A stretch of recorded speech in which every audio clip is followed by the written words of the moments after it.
Olá a todas, todos e todes. Sejam bem-vindos a mais um episódio do nosso podcast Crítica Sem Critério, dando continuidade ao nosso tema Sexualidade. Que história te contaram?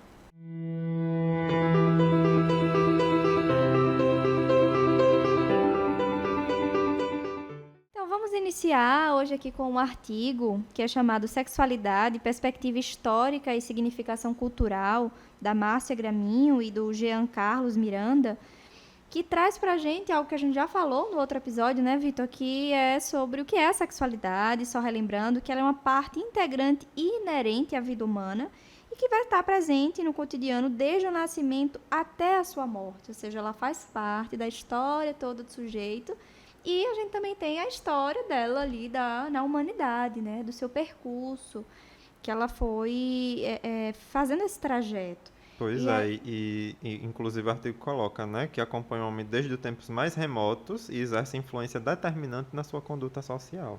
Então, desde as pinturas rupestres, a gente já tinha lá as referências à sexualidade. Então, se a gente for na época do período paleolítico, da pré-história, já é um momento histórico em que tínhamos uma conotação bem diferente da que a gente tem hoje, né, Vitor? A gente tinha, na verdade, uma valorização maior da figura feminina nessa época, por conta das questões relacionadas à fertilidade, que seria mais cultuada naquele tempo. Então, a mulher, né, a figura feminina, era aquela em que iria se centralizar a família, né, se a gente pode chamar assim. Mas então era uma sociedade matriarcal nesse tempo. O que foi se modificando com o passar, isso tem tudo a ver com o entendimento que a gente vai construindo da sexualidade, como a gente até disse, né? Dos próprios signos que se entendem. Então, naquela época, a mulher era aquela que tinha essa, esse centro, é quem iria estar ali para, vamos dizer, resolver e manter ali o seu grupo. Então, era uma conotação diferente do feminino. Isso, e ver como é importante a gente estudar a história para a gente saber que a sociedade patriarcal ela não está dada, porque para a gente é como se a figura masculina no centro fosse algo já dado, e para muita gente é como se fosse o certo e o que é natural. E não é bem assim. E além dessa referência histórica ao Paleolítico, existem alguns antropólogos que estudam sociedades primitivas e eles veem isso também, né? Da questão de até um outro entendimento do que é a coletividade, da contribuição ali mútua, dessa coisa de que não tinha uma agressividade ou um egoísmo que se coloca muito que isso é inerente ao ser humano e se observava que não era assim, né?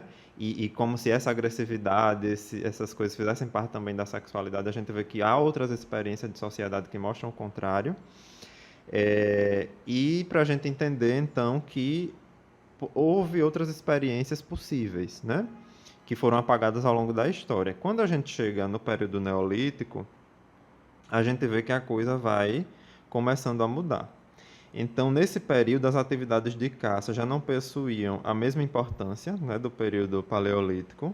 Começou a surgir uma nova organização social, né, devido a vários fatores como mudanças climáticas, aumento populacional, e isso contribuiu para o aumento da sedentarização, né?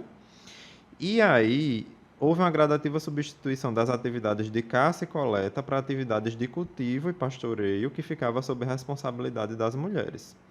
E aí, com a sedentarização do gênero masculino, que não necessitava mais sair para caçar, né, como o artigo coloca aqui, essa nova organização social e política foi colocando o homem muito no centro com o poder. Então, o poder patriarcal começou a se estabelecer e o homem começou a ter essa função de líder, dominante, de pai, de chefe. E aí começou a se construir essa lógica que a gente tem até hoje, né, se a gente for pensar.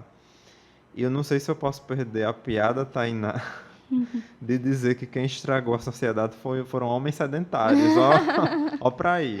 Já pensou? É verdade, Vitor. Então, pra gente ver, né, que a partir do momento histórico que isso começa a se desenhar, e também, assim, não exatamente nesse período, a gente tem que pensar que houve experiências fora da sociedade ocidental, por exemplo, experiências africanas em que havia sociedades matriarcais, né?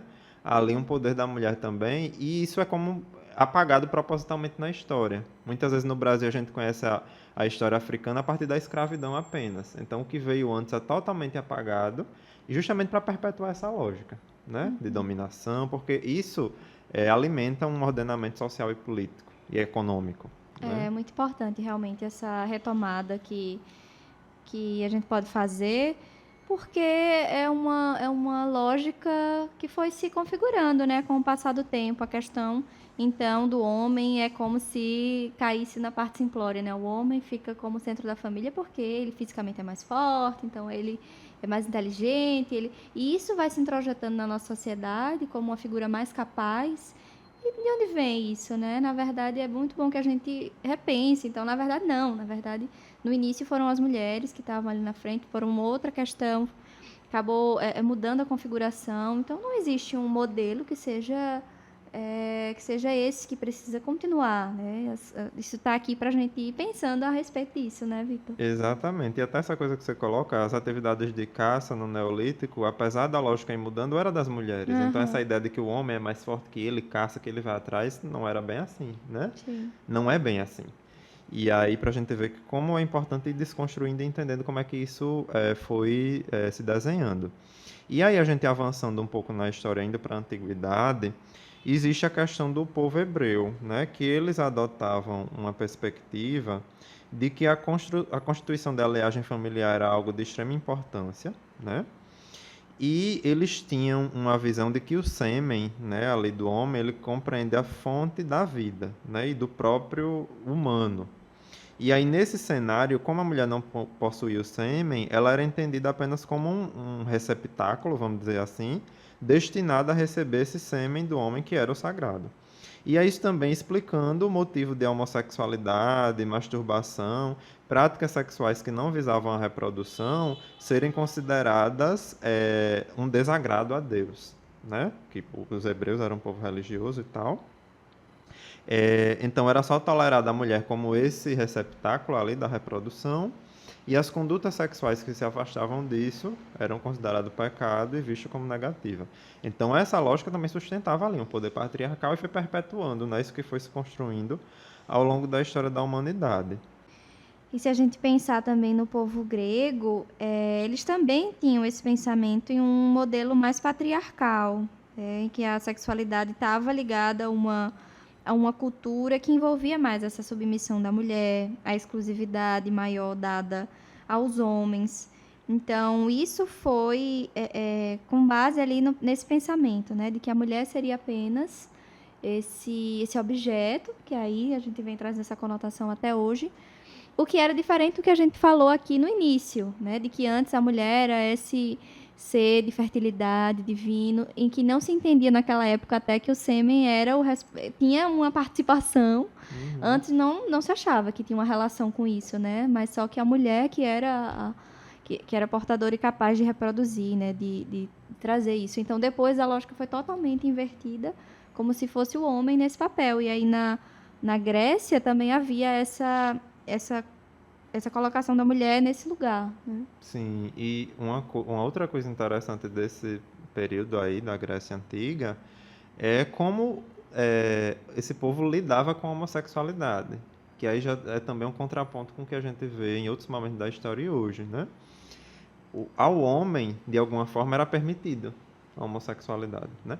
E às vezes com indivíduos menores de idade, adolescentes ali. Então vê, porque como pra gente é complicado pensar nisso, né, hoje, mas nesse período era concebido como algo possível e aceito ali, mas a mulher já não tinha esse espaço, né? Eram os homens que estavam ali no poder que podiam ter essas práticas que era muito reduzida a questão da sexualidade só, né? Do ato sexual. Então, quem podia ter as práticas homoeróticas eram os homens ali. Mas isso não tinha uma visão totalmente negativa. E a gente vai vendo que, com o passar do tempo, isso vai adquirindo essa visão negativa e se reverbera no que a gente tem hoje. Para a gente também desconstruir aquela ideia de naturalidade, né? De naturalizar que a homossexualidade é errada, é um pecado, mas nem sempre na história foi assim, né? Então, isso diz muita coisa para a gente. E aí é interessante esse ponto que você tocou, Vitor. Então, era a homossexualidade, era, vamos dizer, entre aspas, permitida para os homens, e para a mulher o que havia, né? Tem um trechinho aqui de Santiago, 2012, que diz assim: sobre o amor feminino não havia formas de cortejo. O que há é um relativo silêncio, exclusivo desse sistema, que de certa forma cultua a figura masculina.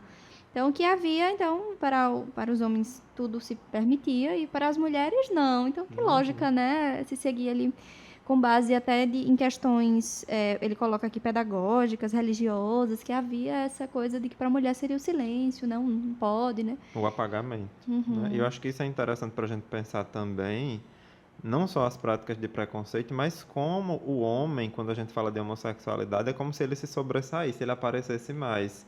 É como se quando a gente fala de homossexualidade, a gente estivesse falando só de gays. E as lésbicas, né? Por que não fala? Por que menos representação política, né? Até na própria comunidade LGBTQIA+, quando a gente fala hoje, os gays eles aparecem num papel, né, muito de protagonismo ali, né? Mas e o feminino, assim, a mulher, né? A mulher lésbica, a mulher trans, cadê? Então acho que esse apagamento ele veio sendo construído também, Fica aí o resquício, né, Vitor? o resquício disso. E aí, passando para a parte agora da Idade Média, que a gente está aqui fazendo esse percurso, se aventurando, né, Vitor, nesse percurso histórico. Na Idade Média, que é do século V ao século XV, mas falando aqui mais perto do final, né, a sexualidade nessa época era tratada com uma certa naturalidade nesse tempo. E era vista, nesse momento, sem uma malícia, né? Era, na verdade, depois, com o tempo, que foi sendo conferida a ela uma conotação mais pecaminosa, uma conotação de algo impuro.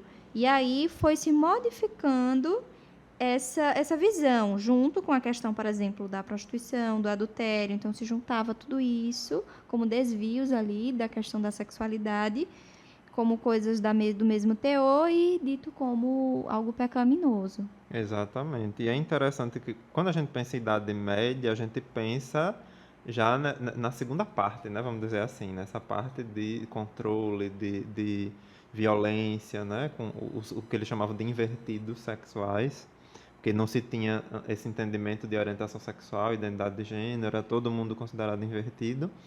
E até o século VII depois de Cristo, mais ou menos, né, tinha uma visão mais de naturalidade da sexualidade.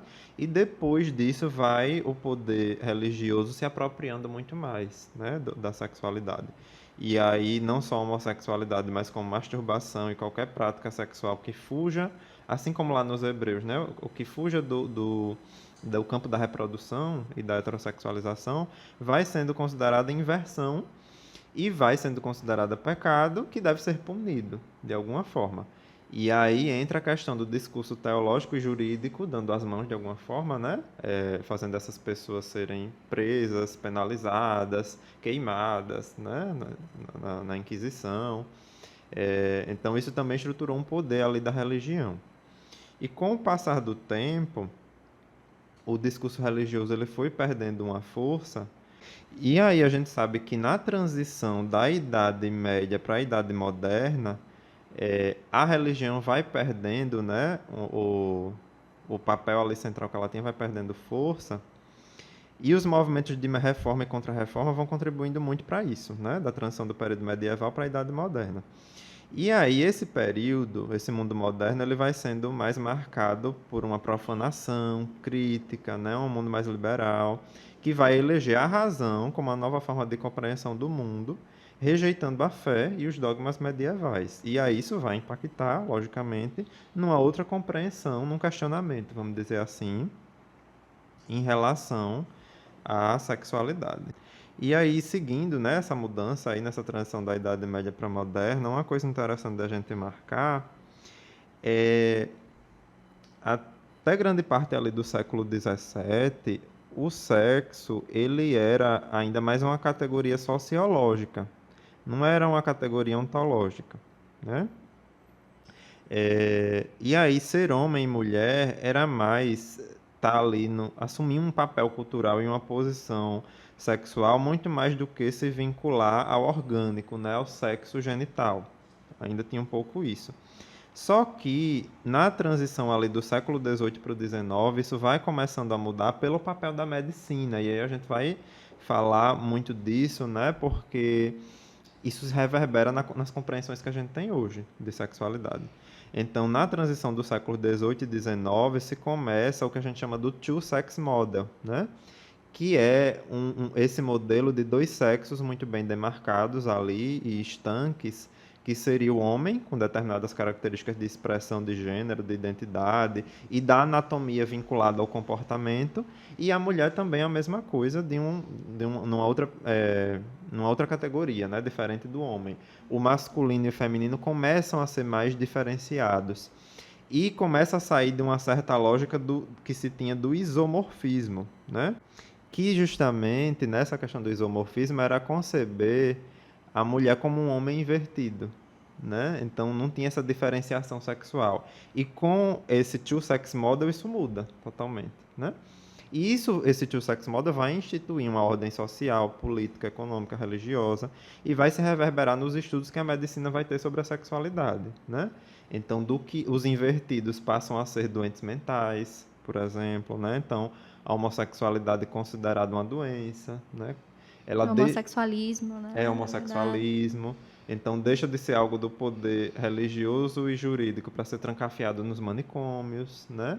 Instituir determinados tratamentos, administração compulsória de medicamentos, de choques. E fazia parte, né, do DSM, essa como um critério ali, né, o homossexualismo, como era chamado.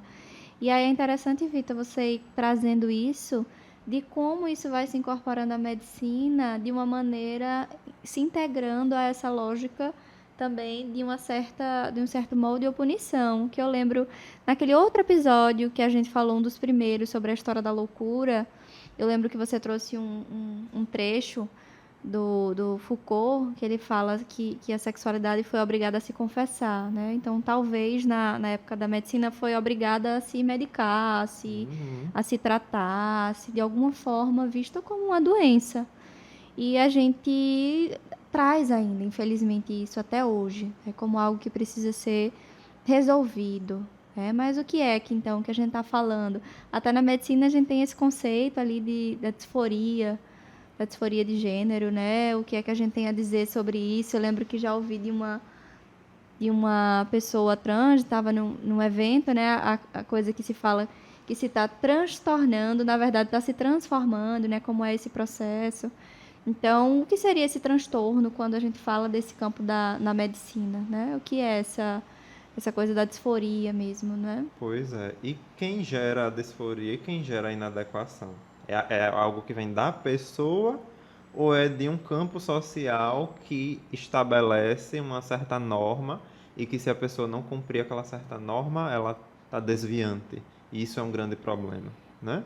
Então é isso que a gente tem que pensar também, porque parece que é uma coisa inata, né? Uma coisa que vem da pessoa e não é bem assim, né? E aí você tocou num ponto que me fez lembrar uma autora que eu gosto muito, que é a Grada Quilomba. A Grada Quilomba tem um livro muito interessante que chama Memórias da Plantação, Episódios de Racismo Cotidiano, que ela vai usar muito os elementos para discutir o racismo, mas eu traria um elemento muito importante que ela traz para essa discussão, que é a construção da diferença, né? Porque o que é que acontece no racismo, por exemplo? O negro, ele é construído como diferente, né? Ele é o outro, né? Mas diferente de quem? O branco não é diferente do negro, mas porque o negro é marcado como o outro por excelência, como diferente. Então a mesma coisa acontece na sexualidade nesse two-sex model. Quem não segue isso é o diferente, né?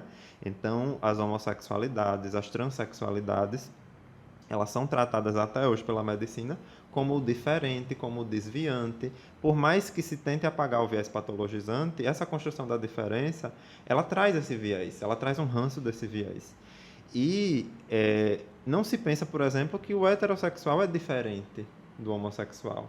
É como se o heterossexual é a norma, o cisgênero é a norma e os outros são os diferentes, né? A gente tem que respeitar a diferença. Mas diferente de quem, né? Então a gente vai reproduzindo até, e mesmo em grupos engajados socialmente e politicamente atuantes, militantes, a gente acaba reproduzindo inconscientemente, porque isso é muito sutil às vezes, isso vai pegando a gente e não Tá ali no meio, né, é, entremeado. E é interessante que você me fez pensar aqui que essa disforia talvez seja, na verdade, uma disforia em relação aos outros que não conseguem entender isso, né?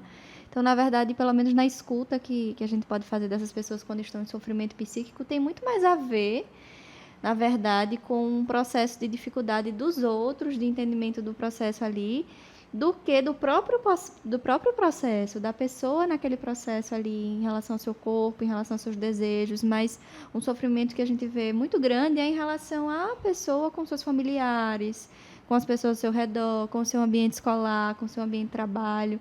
Então, isso vem gerando muito mais uma disforia, né? Vamos dizer assim, uma tristeza, um sofrimento, do que, e não só, né, a questão ali individual. É aquela coisa que a gente sempre fala, né? Não existe indivíduo sem outro.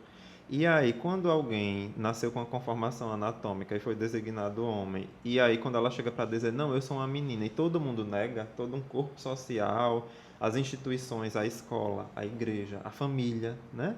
Que são as primeiras instituições que a pessoa vai começando a frequentar ali. Quando negam a identidade dela, isso vai produzir disforia, né? Porque o outro ali que está me cuidando, que está me inserindo, que está me fazendo conviver socialmente, disse que eu não existo, né? Que eu não posso ser assim, então quem é que está produzindo, né? E aí a mesma coisa na homossexualidade, porque o que se vai ouvir que é errado, na escola vai ser bullying, a igreja vai dizer que é pecado, então todo mundo está negando, né? Como é que a pessoa não vai sofrer, né? Na CID-10, né, que agora a gente está transicionando para a CID-11, mas ainda existe o diagnóstico de homossexualidade egodistônica. Mas é egodistônica para quem? Né? Um indivíduo que está sofrendo, é a homossexualidade que está fazendo o indivíduo sofrer, ou é a questão social que está produzindo nele essa não aceitação, Essa sofrimento, dificuldade, né? Porque até essa palavra aceitação é problemática. Ela pressupõe que o outro é superior e que eu devo contar com a aceitação dele, né? E que não é para ser assim, né? Ninguém é superior a ninguém que tenha que aceitar. Tem que respeitar e saber entender as particularidades que existem no humano. Mas até esse termo aceitação que a gente até usa, né? A gente briga até por essa aceitação, que é importante de um lado, mas por outro também supõe coisas problemáticas. E eu acho que com essa reflexão, assim, de a gente pensar o que é diferença, né? Como é que o outro entra aí, o que é aceitação, o que é que a gente elenca como essas coisas sendo e como é que a gente traz elas para o social e para as pessoas, eu acho que a gente poderia encerrar por aqui, se fazendo sempre essa reflexão, que é muito importante, né, Tainá? Sim, a gente agradece a oportunidade de estar aqui discutindo nesse espaço, que possam existir outros espaços para cada vez mais a gente falar dessa questão da sexualidade. Até a próxima, pessoal. Até a próxima, gente. Obrigado.